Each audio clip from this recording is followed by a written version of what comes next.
बिस्मिल्लाहिर्रहमानिर्रहीम। अस्सलाम वालेकुम दोस्तों, उम्मीद करता हूँ मैं आप सब लोग खैरियत से होंगे। क्या 21 साल पुराना डिप्रेशन विदाउट किसी मेडिसिन के ठीक हो सकता है? आपको क्या लगता है? पहले आपको मैं आप एक real time life story share करता हूँ आपके साथ कि कैसे एक 43 साल औरत ने एक छोटी सी चीज़ को छोड़ के अपनी पूरी की पूरी ज़िंदगी को बदल दिया। जो दूसरों की ज़िंदगियाँ होती हैं ना, ये हमारे लिए बहुत कुछ सीखने को होती हैं। अगर हम इनकी ज़िंदगियों से बहुत कुछ सीख जाएं तो हम बहुत से हादसा से बच सकते हैं, हम बहुत सी बुरी चीज़ों से बच सकते हैं, उन चीज़ों से जो शायद कहीं ना कहीं हमारी ज़िंदगी का भी हिस्सा होती हैं। और मुझे लगता है ये जो हमारे इर्द गिर्द के लोग होते हैं ना, जो हमारे अपने होते हैं, इनका बहुत अमल दखल होता है हमारी ज़हनी हालत को या तो बेहतर रखने में या बदतर रखने में।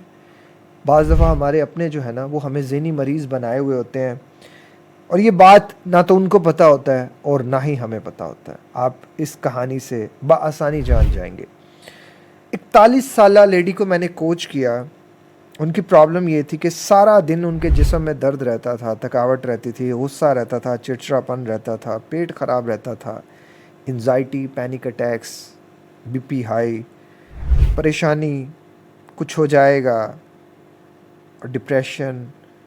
हालांकि हर चीज़ थी कुदरत की दी हुई। हस्बैंड जो थे वो बिजनेसमैन थे, घर के हालात बहुत ज़्यादा अच्छे थे। कभी इस डॉक्टर के जा रही हैं, कभी इस डॉक्टर के जा रही हैं, कभी ये एंटी डिप्रेसेंट, कभी वो एंटी डिप्रेसेंट, कभी ये टेस्ट, कभी वो टेस्ट। कुछ चीज़ समझ नहीं आ रही।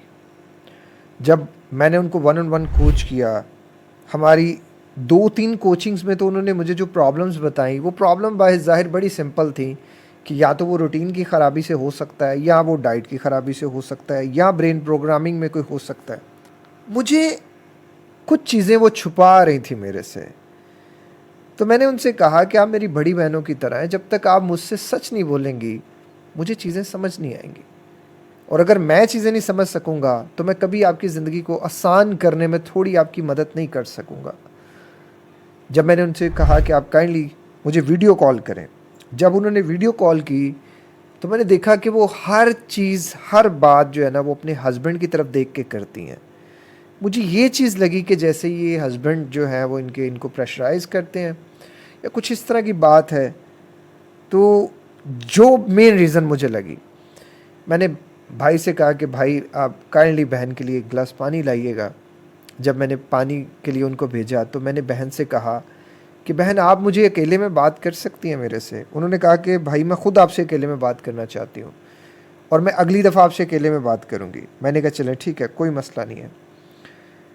अब बज़ाहिर जो चीज़ मुझे लग रही थी वो यही लग रही थी कि हस्बैंड थोड़ा सा ज़रा सख्त नेचर होगा, टॉर्चर करने वाला, या ऐसा कुछ होता है ना, आम मर्दों की ये आदत बन चुकी है। औरत और मर्द दोनों इसमें बराबरी शरीक होते हैं, लेकिन मेजोरिटी में मर्द होते हैं जो औरत के साथ जो है ना वो जुल्म कर देते हैं, उसकी मेंटल हेल्थ का जो है ना वो ख्याल नहीं रखते। सेंसिटिव बंदा होता है तो उसको बहुत ज़्यादा टॉर्चर कर देते हैं बाज़ दफ़ा। जब उसकी कहानी मैंने उन बाजी की सुनी, उन आपी की सुनी, तो उनकी स्टोरी ये थी कि 20 साल की उम्र में उनकी शादी हुई।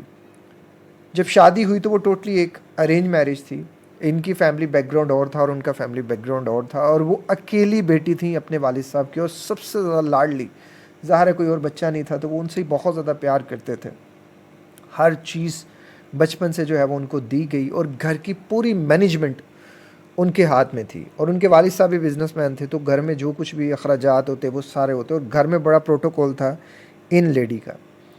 जब शादी हुई तो पहले 2 साल तो इनको ससुराल में भी काफ़ी इज्जत मिली, लेकिन 2 साल के बाद इनकी सास के साथ इनके ज़रा बात पे ना इख्तलाफात होने शुरू हो गए। फिर एक नन थी, उनको डिवोर्स हो गई और वो घर में आ गई, तो उन्होंने मज़ीद जो है वो जलती पे तेल डालना शुरू कर दिया। फिर शोहर इनके कानों के कच्चे थे, वो घर में आते, लड़ाई झगड़ा होता, वो माँ जो थी, वो सास जो थी, वो बेटे को बताती, बेटा आगे से कोई रिएक्शन देता और वो बहुत ज़्यादा गालम गलोच तक बात चली जाती। अब ये बात उनको डाइजेस्ट करना बड़ा मुश्किल थी। वो ये अंदर ही अंदर रख के, क्योंकि वो जवाब नहीं देती थी, वो चुप हो जाती थी, वो खामोश हो जाती थी, उनके हाथ पांव कपकपाना शुरू हो जाते थे। उस लेडी ने बताया कि जब मेरी सास मुझसे ऊंचा बोल रही होती थी तो मैं ऐसे ऐसे अंदर से कपकपा रही होती थी, और मेरे शोहर जब बाहर लेकर जाते थे मुझे कोई चीज़ दिलाने के लिए या घर की कोई ग्रोसरी लेकर जाने के लिए, तो मैं अगर कोई चीज़ वहाँ से पकड़ लेती थी तो हालांकि मेरे शोहर के पास अल्लाह का शुक्र है हर चीज़ है, पैसा भी है, लेकिन मैं अगर कोई चीज़ घर की छोटी सी भी पकड़ लेती थी तो मुझे उस पर भी डांट पड़ती थी, लोगों के सामने डांट पड़ती थी।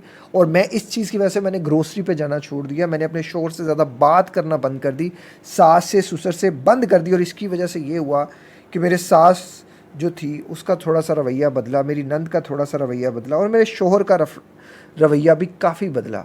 लेकिन इस सब में काफ़ी ज़्यादा जो है वो वक्त जा चुका था, इतना ज़्यादा वक्त जा चुका था कि मुझे नफ़रत होने लग पड़ी अपने शोहर से, मुझे नफ़रत होने लग पड़ी उस घर से। मैं ज़्यादातर वक्त अपने घर में गुजारती थी, अपने माँ बाप के घर में, अपने मैके में। मैंने अपने वालिद साहब से कहा कि आप मेरे घर के नज़दीक कहीं शिफ्ट हो जाएं, जब मेरे शोहर घर पे हों मैं सिर्फ तभी घर रहूँगी, और जब वो चले जाएं मैं घर से आपके घर आ जाया करूँगी। मुझे उस घर से नफ़रत होती थी, इतनी कोफ्त होती थी, मेरा दम घुटता था, हर वक्त पैनिक अटैक्स और हर वक्त एंजाइटी, डिप्रेशन, स्ट्रेस, नींद नहीं आती, पूरी पूरी रात मुझे नींद नहीं आती थी, पूरा पूरा रात मैं जागती रहती। मैं नमाज़ पढ़ती थी, अल्लाह को कसरत से याद करती थी। शायद अल्लाह ताला ने मेरी ज़िंदगी बदल दी। अब शोहर भी अच्छा हो गया, सास भी पहले से बहुत ज़्यादा अच्छी हो गई है, नंद भी बहुत अच्छी हो गई, अब उसकी शादी हो गई है, वो अपने घर में होती है। लेकिन मेरा अब यहाँ रहने को दिल नहीं करता, मेरा वक्त नहीं गुजरता यहाँ, मुझे शोहर से नफ़रत हो गया है। नहीं, वो खुद उन्होंने कहा कि मैं शोहर की बहुत फर्माबरदार हूँ, लेकिन एक नफ़रत हो गई अंदर से। सास की इज्जत करने को दिल नहीं करता, मेरा दम घुटता उस माहौल में। मैं क्या करूं? मैंने उनसे सवाल किया, अब क्या हो सकता है?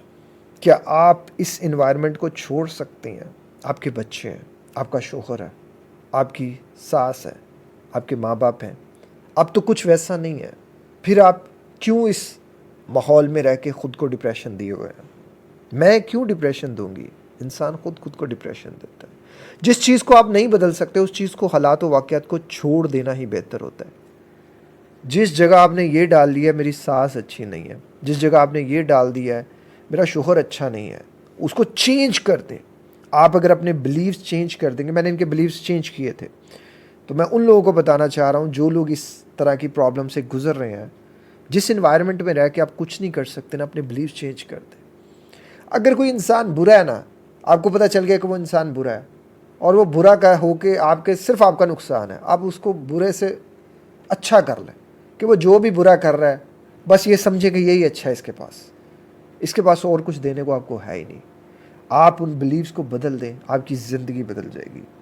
पहली चीज़ इन्होंने जो की वो यही की कि अपने शोहर के बारे में जो इमेजेस थे उनको चेंज कर दिया, अपनी सास के बारे में जो इमेजेस थे उनको चेंज कर दिया, ज़िंदगी बदल गई।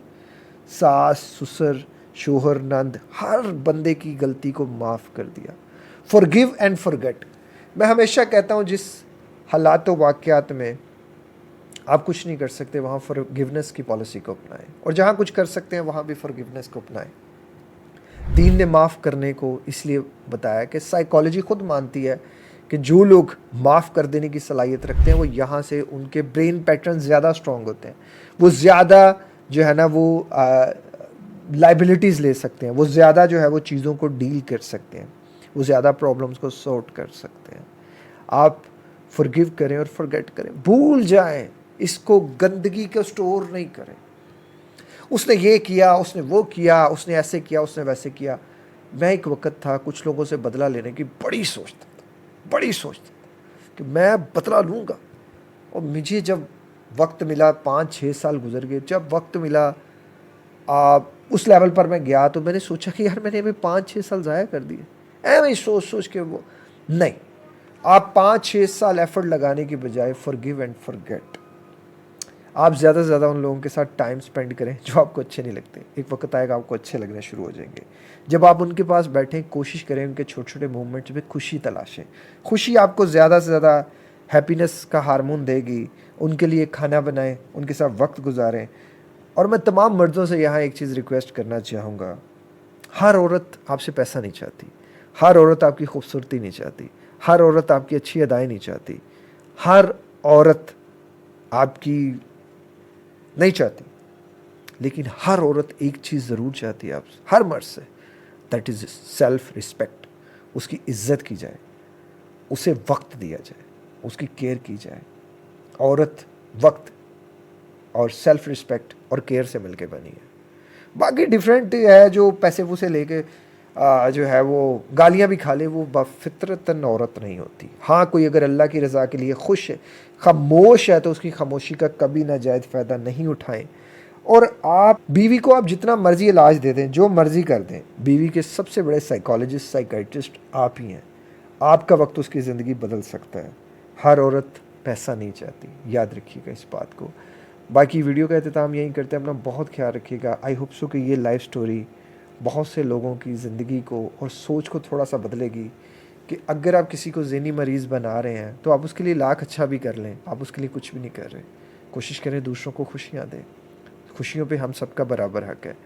वीडियो का अख्ताम यहीं करते, अपना ख्याल रखिएगा। एक और ज़िंदगी के नाम के हॉस्पिटल के लिए दुआ कर दीजिएगा। अस्सलाम वालेकुम, अल्लाह हाफ़िज़।